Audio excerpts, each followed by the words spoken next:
At my husband's work event, I caught him flirting with his coworker while I danced alone, pretending not to see me. When I confronted him, he sneered. "I'm not tied down.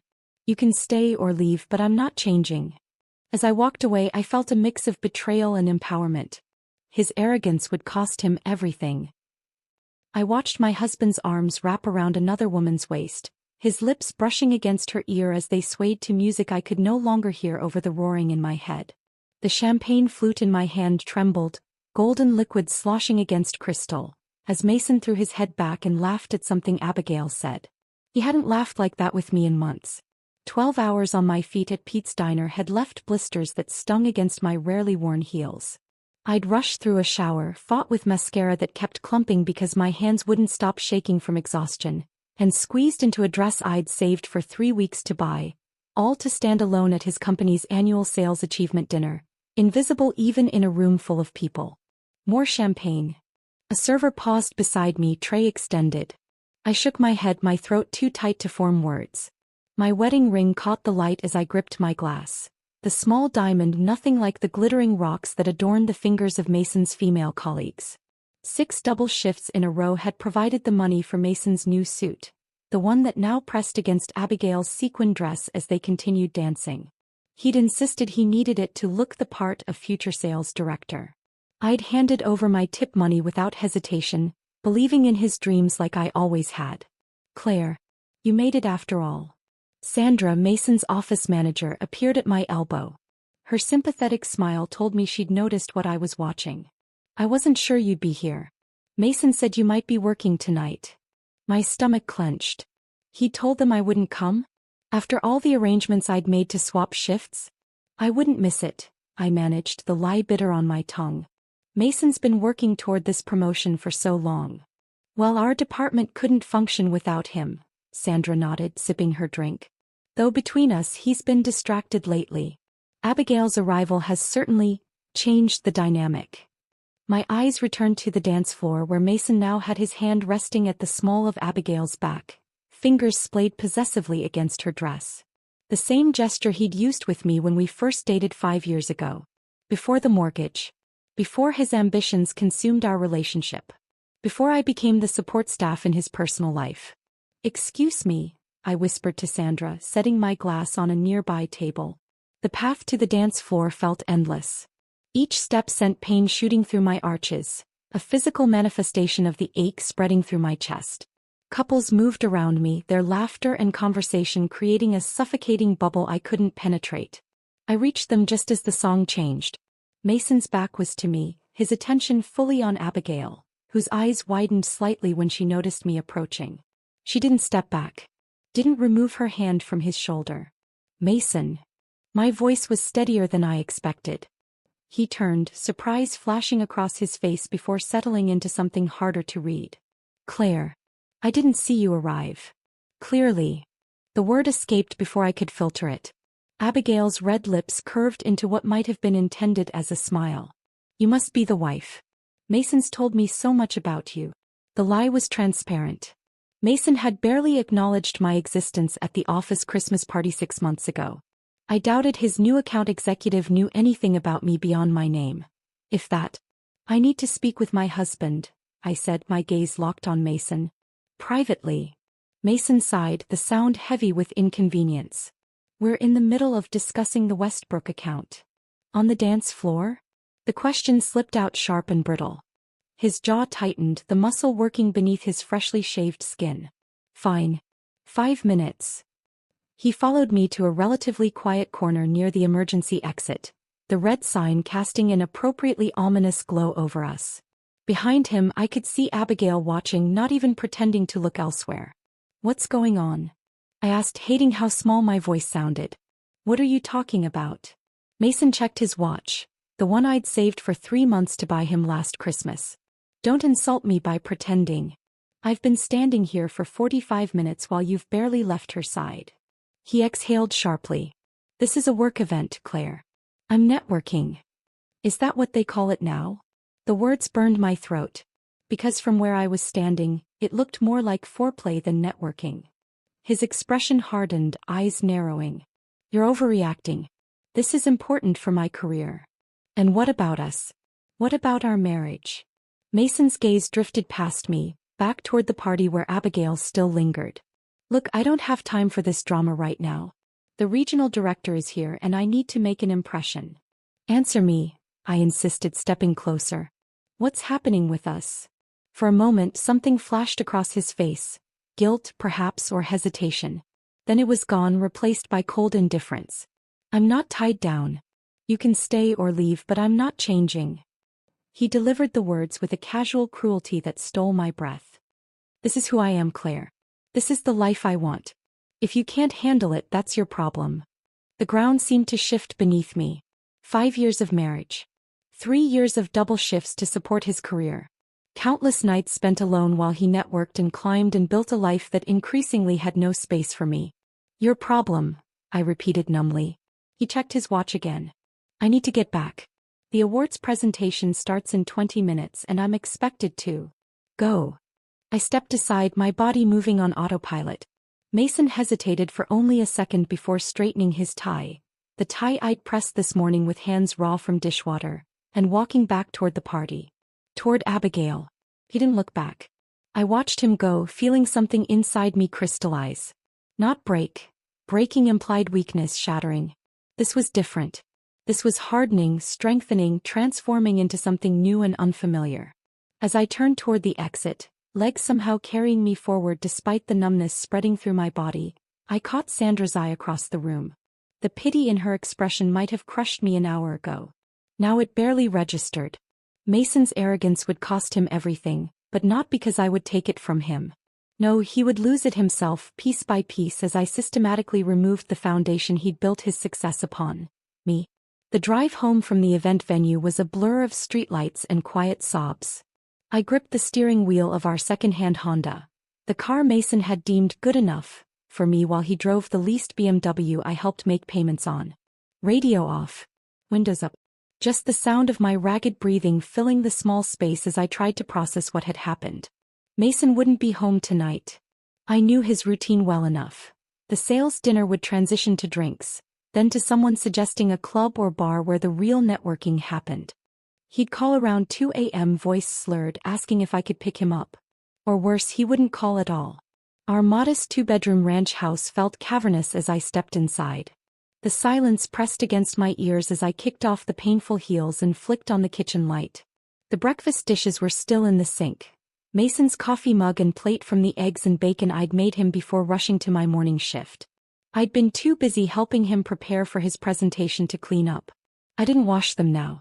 Instead, I walked to our home office, the small converted bedroom where Mason kept his work files and I paid our bills. My body moved on autopilot as I pulled open the file cabinet and withdrew the folder labeled Household. Inside were bank statements, credit card bills, mortgage documents, the paper trail of our life together. I spread them across the desk, numbers swimming before my eyes until I forced myself to focus.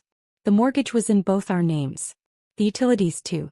But the BMW lease was solely in his name, though my paychecks covered half the monthly payment. Our joint checking account showed a pattern even I hadn't fully realized until now. My deposits were consistent, regular. His were larger but sporadic, and our withdrawals told their own story. Restaurant charges and clothing stores I never visited. Golf outings I'd never known about. I opened my banking app and checked our savings account, the one we'd started for emergencies and opportunities, as Mason had put it. The balance was lower than I remembered.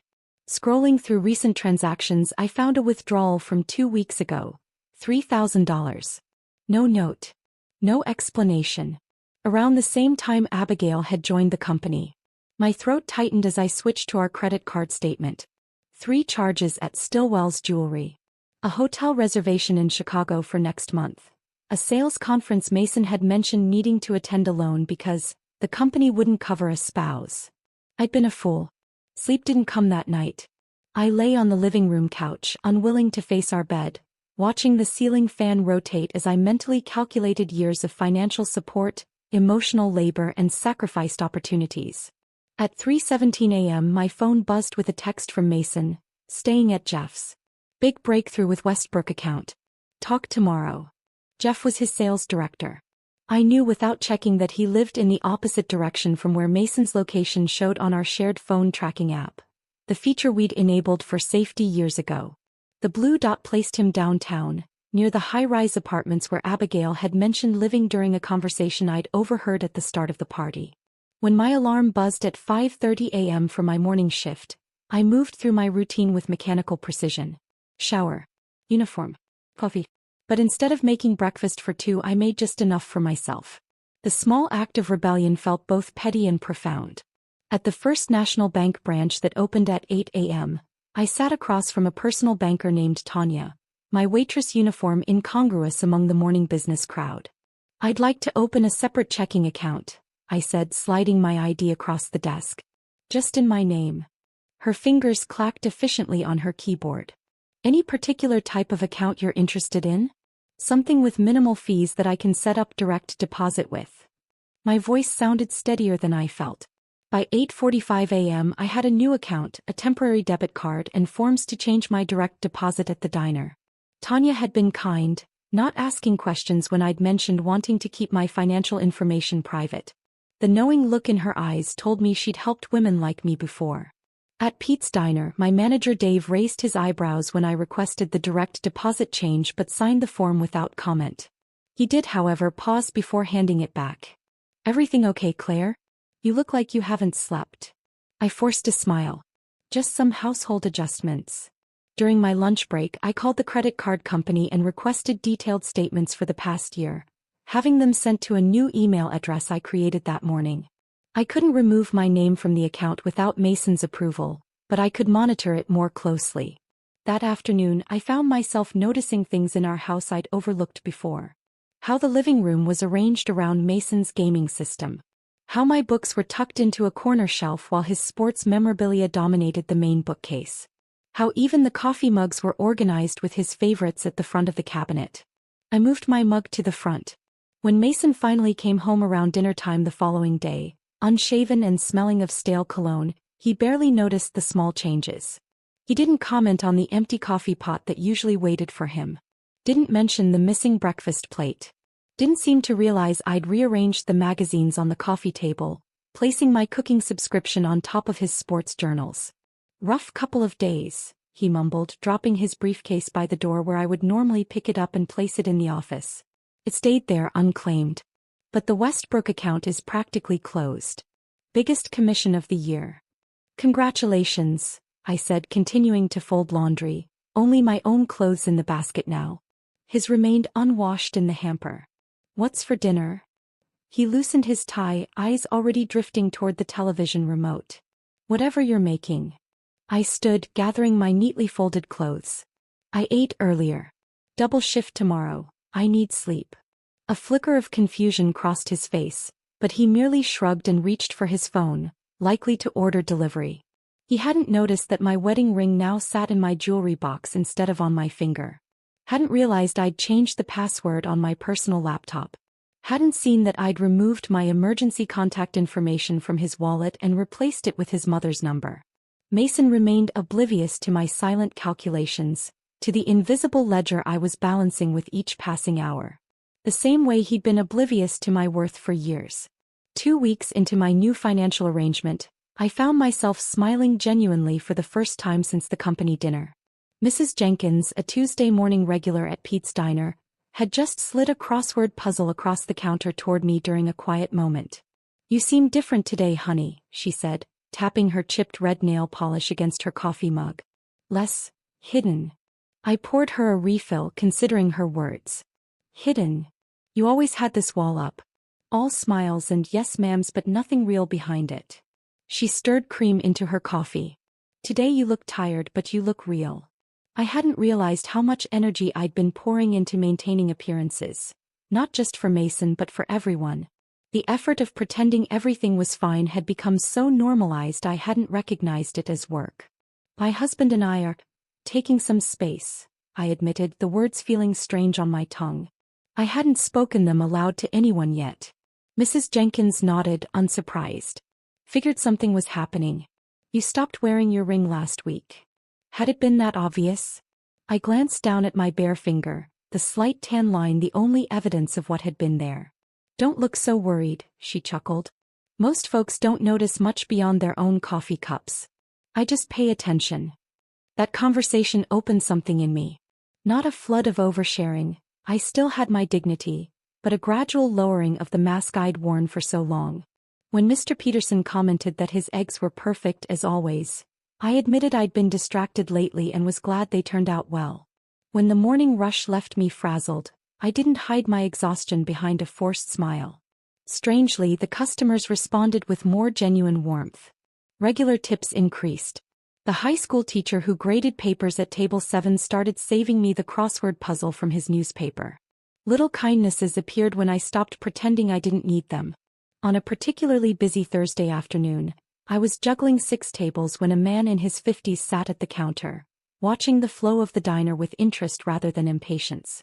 He ordered coffee and the blue plate special, then continued observing as I moved between customers.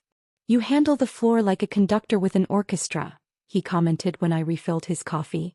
I laughed, wiping condensation from a water pitcher. "If this is an orchestra, we're missing half the instruments. We're short-staffed again. You compensate well." He extended his hand. "Frank Mercer." "Claire," I replied, shaking it briefly before hurrying to deliver a tray of burgers to table 3. When I returned to clear his plate, Frank handed me his business card. "I own Riverfront Grill over on Spruce Street. Been watching how you work. You've got a gift for this business." I tucked the card into my apron pocket with a polite thank you, assuming it was just a nice compliment from someone who understood the industry. But Frank returned the next day and the day after that. Each time he sat at the counter, ordered something different, and observed the diner's operations with a professional eye. On his 4th visit he stayed until my shift ended. "Got a minute to talk?" he asked as I hung up my apron. We sat at a corner booth while the evening staff took over. Frank didn't waste time with small talk. "I need an assistant manager who understands front-of-house operations," he said, stirring his coffee. "Someone who can handle pressure, manage people, and still remember that Mrs. Wilson likes extra lemons with her iced tea." I blinked, certain I'd misunderstood. "Are you offering me a job?" "Training for a job," he clarified. "You'd start part-time while continuing here, learn the management side, and we'd see where it goes. Restaurant management is different from serving. More headaches, different rewards." The opportunity hung in the air between us. Unexpected, unasked for, and strangely aligned with the new direction my life was taking. "I don't have any management experience," I said. Frank shrugged. "Neither did I when I started. But you have instincts. That counts for more." I promised to think about it, my mind already calculating how I could arrange my schedule. The extra income would accelerate my financial independence plan, and the skills would give me options I hadn't considered before. Meanwhile, at home, the atmosphere had shifted dramatically. Mason had finally noticed the changes in our routine, primarily because they directly affected him. The refrigerator contained fewer of his favorite foods. His dress shirts remained unwashed unless he handled them himself. The honey-do list I'd always maintained on the fridge had disappeared entirely. One morning, as he frantically searched for clean socks, Mason erupted. "What the hell is going on with you lately?" he demanded, slamming a drawer shut. "Nothing in this house works anymore." I continued eating my toast, unmoved by his outburst. "Things work fine. They just don't automatically work for you." His expression would have been comical under different circumstances. Confusion mixed with indignation. "I have the Peterson meeting in 30 minutes. I can't find my blue socks or the folder with my presentation notes." In the past, I would have jumped up, located both items, probably where he'd left them, and sent him off with a travel mug of coffee. Instead, I took another bite of toast. "Your socks are probably in the hamper where you left them. Your presentation notes might be in your briefcase." I sipped my coffee. "Or maybe Abigail has them." The color drained from his face. He hadn't mentioned her name since the dinner, had carefully avoided any reference to that night. "What's that supposed to mean?" "Nothing," I replied calmly. "Just thinking out loud." He left in a huff, without socks that matched his suit and without the comprehensive notes I'd always helped him prepare before important meetings. Later that evening he came home unusually subdued. "Meeting didn't go well," he muttered, dropping onto the couch. I continued reading my book on restaurant management that Frank had lent me. "That's too bad." As the weeks passed, Mason's complaints about work increased. The Westbrook account was more complicated than expected. His director was suddenly micromanaging everything. The presentation he'd made had technical difficulties. What he didn't recognize was that the technical difficulties were me, or rather the absence of me. No one was proofreading his proposals for typos. No one was creating his PowerPoint slides with the animations he liked. No one was reminding him of client birthdays or preferences or which talking points had worked in past meetings. The invisible support system he'd relied on had vanished, and his career was showing the cracks. Meanwhile, I started spending 2 evenings a week at Riverfront Grill, shadowing Frank and absorbing everything I could about inventory management, staff scheduling, and food costs. The work was challenging in a way that serving never had been, using different muscles, both literal and figurative. "You're a natural at this," Frank commented one night after I'd successfully mediated a dispute between a server and the kitchen staff. "You see the whole picture, not just your corner of it." I realized I'd been seeing the whole picture for years. Managing our household, Mason's career, our finances, my own work. I'd been practicing these skills all along, just never getting paid or recognized for them. For the first time in years, I felt a flutter of excitement about my future. One that had nothing to do with supporting someone else's dreams. The first sign that Mason had genuinely noticed my absence from his professional life came 3 months after the company dinner.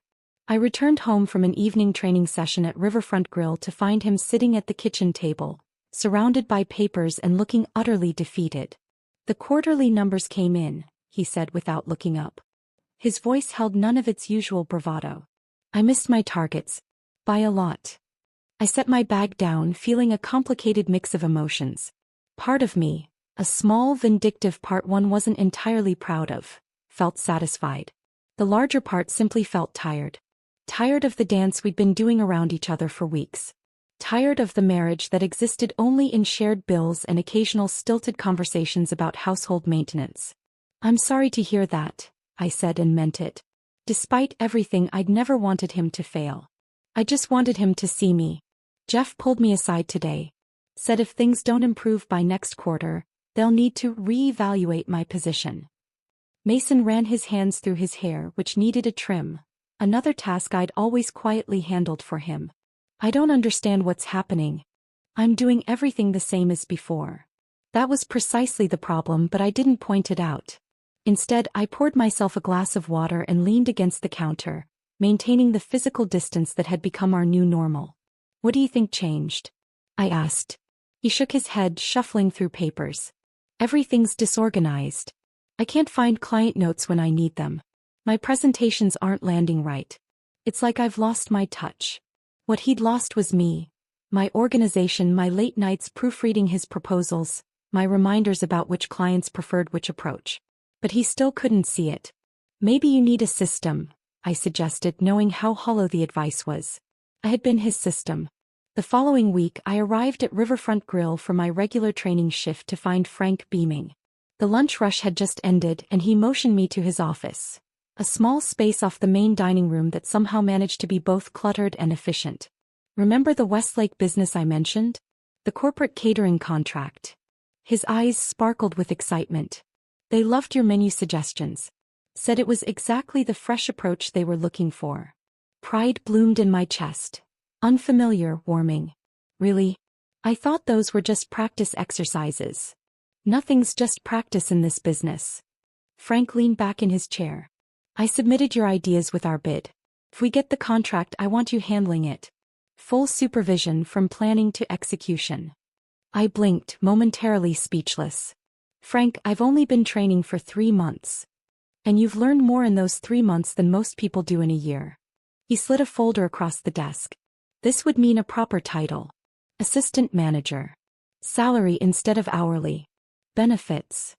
The folder contained an offer letter with a salary figure that made my throat tighten. It wasn't wealth by any means, but it was stability. Independence. A future I was building with my own hands. Later that night, I returned home to find Mason waiting with an uncharacteristic gesture. Takeout from my favorite Thai restaurant, candles on the dining table, and a small wrapped package beside my plate.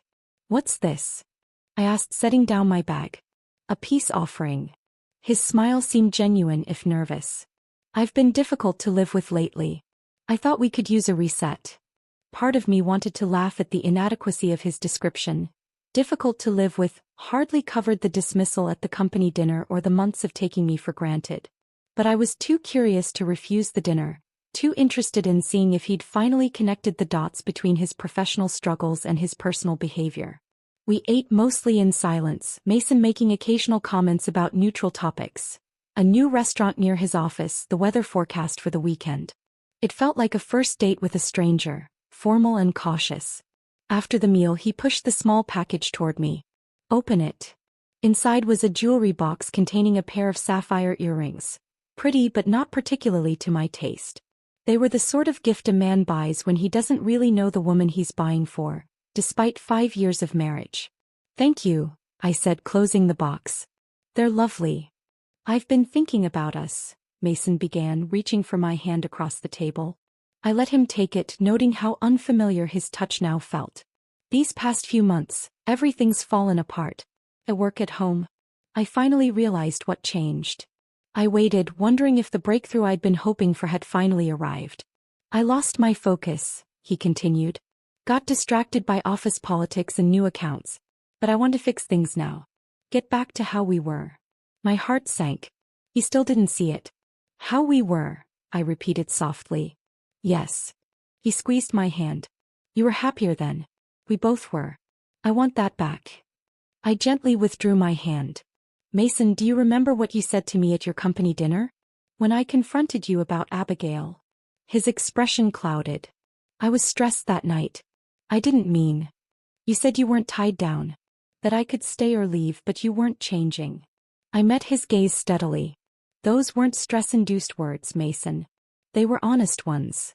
Claire, please. And you were right in a way. You aren't changing. But I am. I stood up, retrieving the folder from my bag. I received a job offer today. Assistant manager at Riverfront Grill. I'm taking it. He stared at me, confusion giving way to alarm. Wait, you've been working at a restaurant? I thought you were just picking up extra shifts at the diner. I've been training for this position for months. I start next week. Mason's face flushed. Were you planning to discuss this with me at all? We have bills, commitments. I've been covering my half of everything, I said calmly.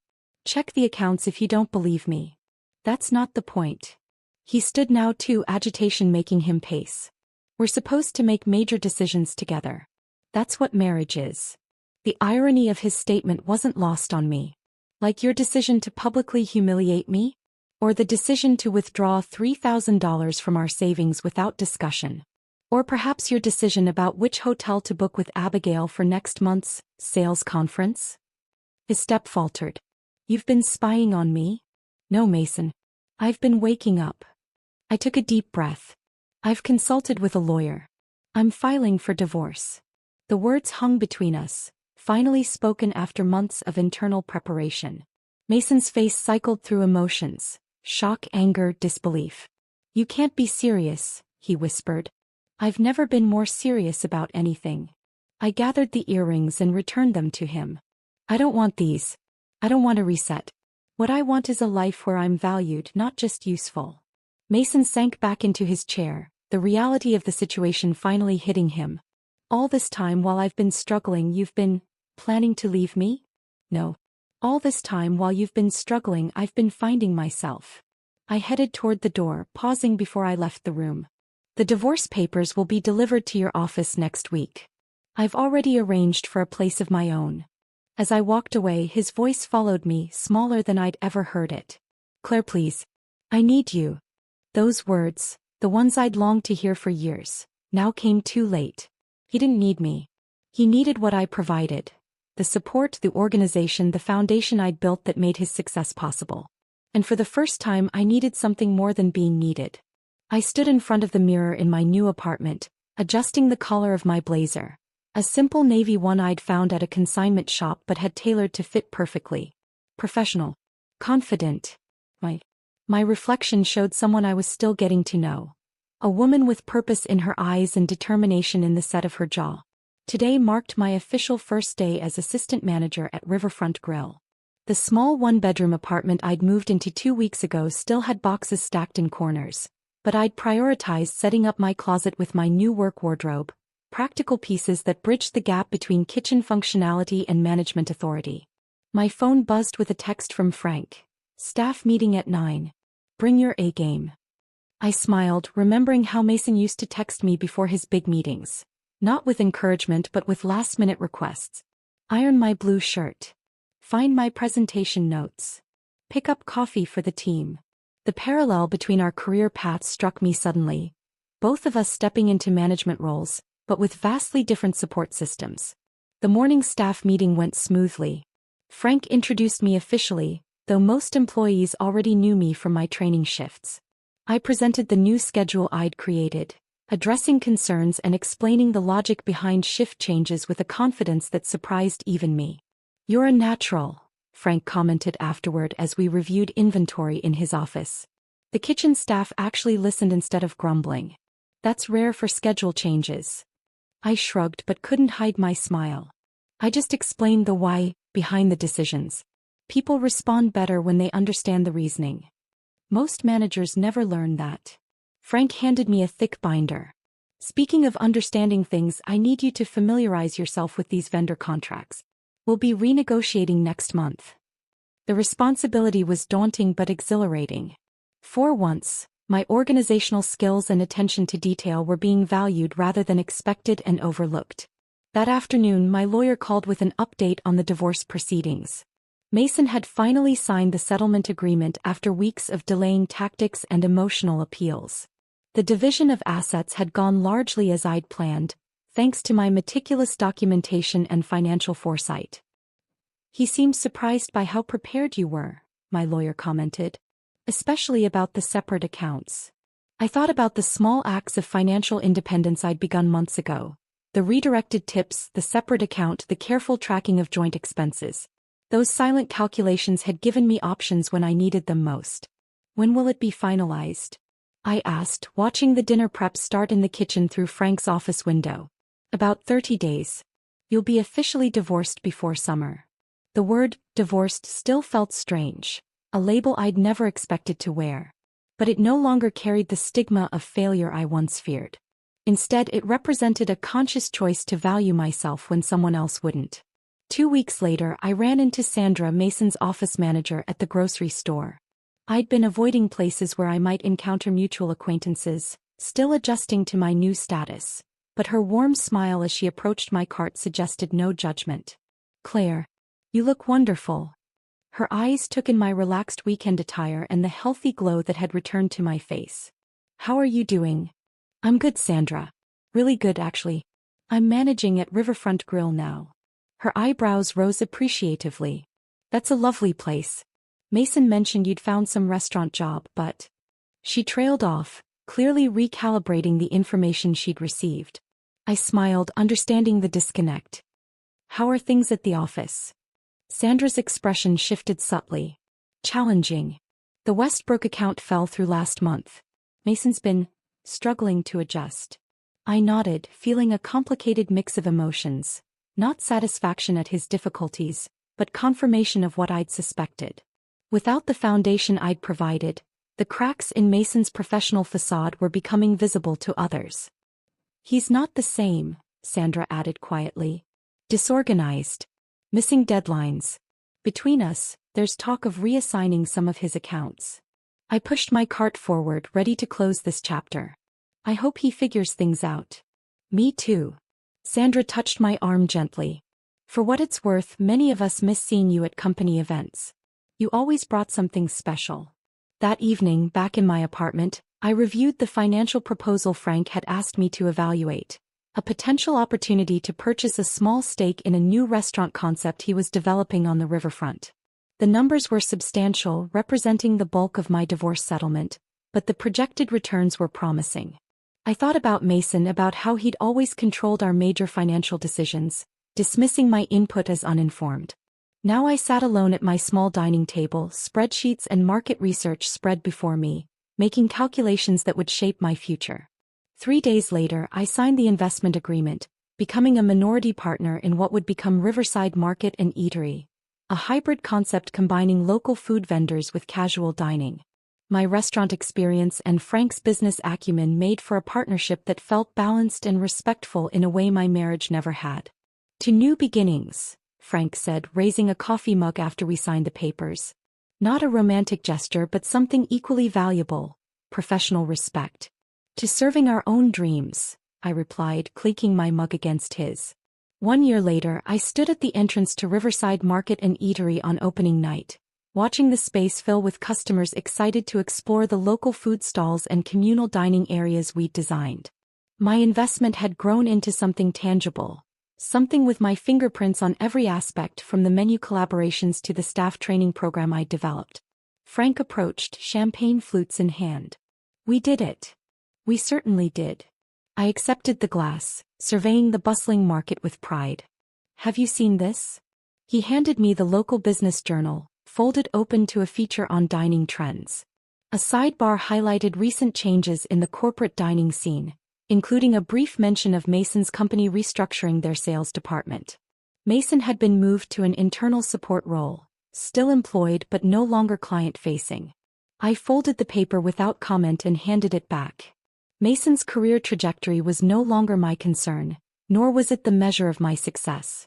My vindication hadn't come from his downfall but from my own rise, from discovering that the skills I'd used to support him had always been valuable in their own right. Later that evening, as I made rounds checking on customers and vendors, a familiar face appeared at the hostess stand. Abigail, the account executive from the company dinner that had started it all, stood scanning the market, clearly meeting someone. Our eyes met briefly before she looked away, recognition and discomfort flashing across her face. I approached with professional courtesy. "Welcome to Riverside Market. Are you dining with us tonight?" She nodded stiffly. "Meeting a client. I've heard good things about this place." "I'm glad to hear that. I'm Claire Evans, one of the partners here." The surprise on her face was subtle but unmistakable. "Evans, you're—" "Yes," I confirmed simply. "Table 15 is available by the window. The Hartwell Vineyard rose pairs beautifully with our special tonight." As I walked away, I felt none of the anger or resentment I might have expected a year ago. Abigail had unknowingly done me a favor that night, exposing a truth I'd been too busy serving others to see. My worth had never been determined by Mason's validation. It had always been within me, waiting for the moment I'd finally choose to serve my own dreams with the same dedication I'd given to his.